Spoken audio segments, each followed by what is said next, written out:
And welcome back every Thursday right here on News 9 at 9. We go in depth with the Oklahoma City Police Chief Wade Gorley. This week, we are talking about how a pay raise for officers approved this week will impact the department's recruitment efforts and the city's decreasing homicide rate. Here's Lisa Monahan.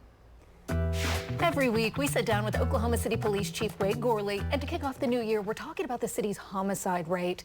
The numbers are in from 2022, and Chief, we've seen a decline, not just year to year, but dating back about a decade. What's the big reason behind this change?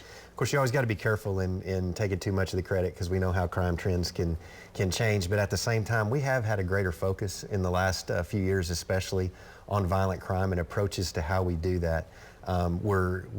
We have a violent crime team that responds to all shootings, all gun-related crimes, even a lot of times when someone may not be hit. We may not have a particular victim, but they respond to those, and our officers are doing a better job of collecting evidence.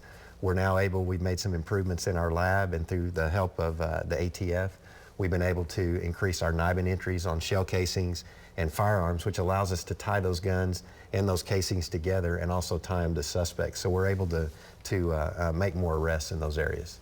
Sort of touched on how crime rates tend to ebb and flow from year to year, but the decline in that 10 years, it's pretty telling because we've also seen an increase in the city's population. What is OCPD doing to keep violent crime low right now? I think the biggest thing in all approaches to crime is we've gotten away from what I call a siloed effect in how we look at these.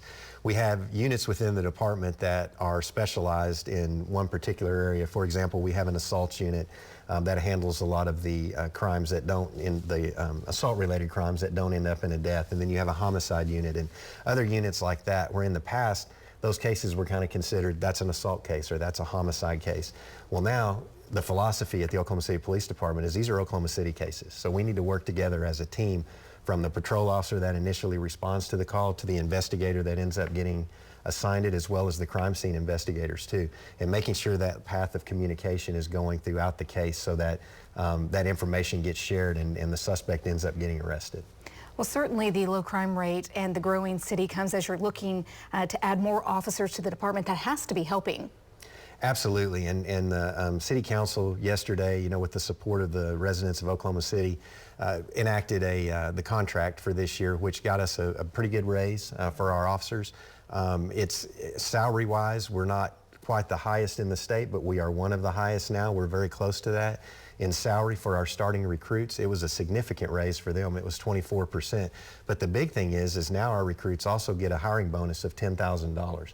So that does make us, coming in at entry-level pay, the highest in the state. And so when you're competing for a small group of people and everybody competing for the same individuals, that salary is important.